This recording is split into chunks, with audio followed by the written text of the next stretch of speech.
major city in the United States where Spanish is the first language. That is the only Yes. one. So Some that parts does of matter. Miami Beach, downtown, maybe not so much, but the rest of Miami, absolutely. It's And, only we it's now only speak Bitcoin here too, which is amazing, I which is can, another places thing that that, have the Jewish populations, and then you go from the speaking Spanish to speaking Yiddish and Hebrew, and that's really that because I grew up in North Miami Beach, which was the second largest Jewish ghetto outside of Brooklyn when I was born, like more per capita Jews than anywhere. I can still remember the first time I went into the Aventura Mall, and I was like, does anybody speak English? Can I? Well, no, try Dadeland. If I try grew up, International Mall. you know what? I've never been there.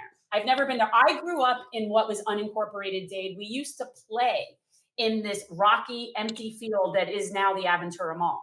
So that's where I grew up, was up there. So we were all, mostly it was Jewish. Mostly, I'm seriously, like, I grew up thinking everybody was Jewish. Like, I just didn't even know. So we're going to throw you what I would consider to be a political softball, because the one thing that we agree with on the political right is we have a huge, huge overdevelopment problem in this country.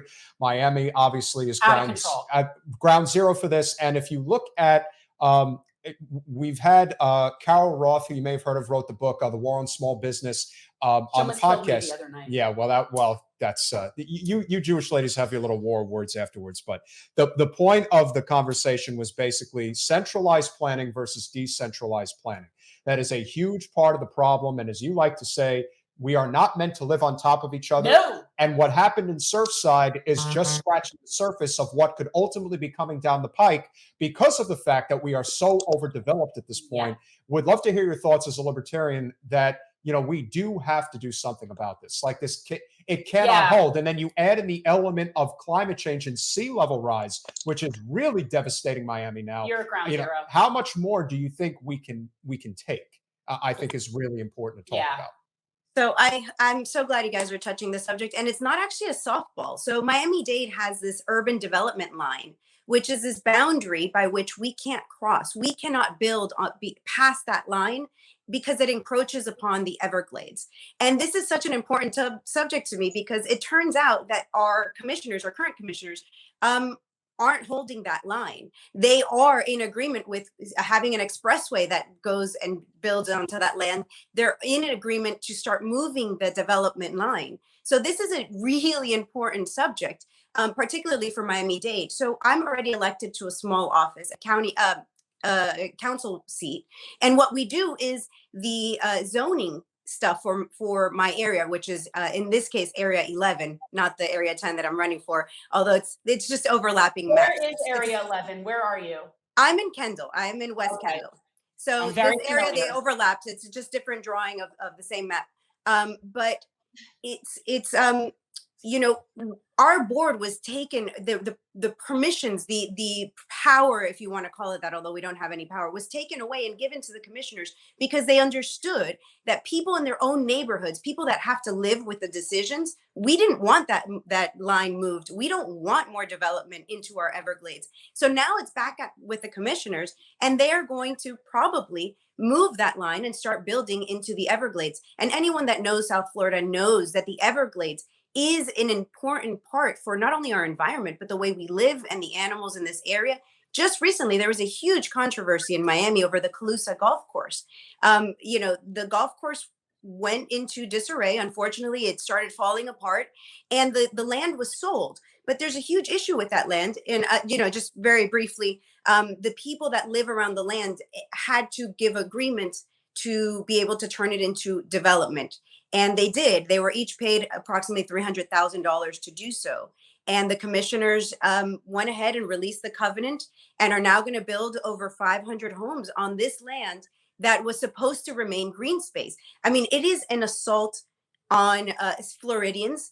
And I don't believe that we don't need growth. We do. It's just the way Miami has been planned and the way our commissioners have been going about it. We're not making the best use of it.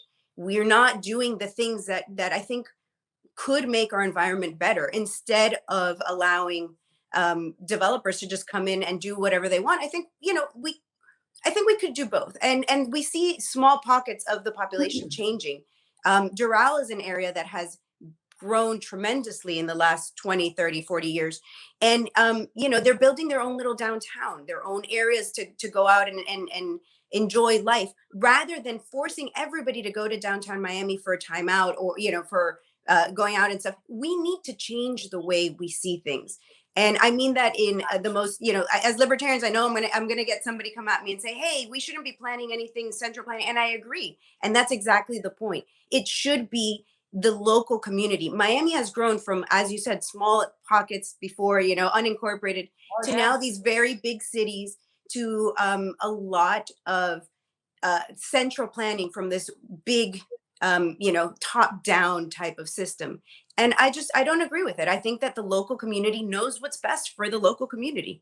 Yeah, I actually support the idea of a development moratorium until we can get our infrastructure under control in this state. I think that we can absolutely not have anything but necessary buildings. The overbuilding of residential developments that are unoccupied, that will never be occupied, that people can't afford to live in. Sunny Isles. Not just that, but here's the thing. We are not going to have fresh drinking water. And when you mentioned Doral, what's really interesting is a couple of years ago, there was this whole big fight about the Cantor oil drilling that they wanted to do west of Miramar. And they were going to do this fracking thing. And obviously I'm opposed to that. And they did a study at the location where this would be, because it's a location between two man-made canals that make an X. And right where that location is, and they put blue dye in the water source there, just to see like where it travels, how far it travels, and it goes directly to Doral. That is where they get their water. So every little bit of building is not only making it a bigger strain on our already overstrained infrastructure, but we are going to run out of clean drinking water. The salt level rise coming up under our limestone, it is impeding our aquifer. We are going to have a problem. So we've had a problem for a while, though. I mean, we add substances to our water, most notably fluoride, that's supposed to be good for your teeth, but study after study shows that it's not. So, I mean, there's a lot of problems. I would not support a moratorium on building. I do not agree with stopping building. We absolutely need more, but it's the way we do it. So, our own government has stopped. Back, I'm sure when you lived in this area, you knew you probably remember things like efficiencies. Efficiencies were rooms that people had in their homes where you could rent that room for very cheap. And those things have now been removed altogether. So your only option is to buy a single family home or an apartment or a townhouse. It becomes really expensive for people, or rent those. It becomes really expensive for people to be able to afford the housing that they need. And oftentimes it's a temporary thing. You might be between jobs, you need a small place. We have a lot of problems. I don't think that a one size fits all, again, and I'm going to keep coming back to local government, which is exactly what I think we need to be doing, because each area is very different. A lot of people think that they know Miami. They've come to visit and all they've seen is maybe South Beach and downtown. That is very different than, for example, City of Miami, or very different from where I am in West Kendall or Perrine or Doral or Homestead. We are such a big place. There are well over 3 million people in Miami-Dade County alone.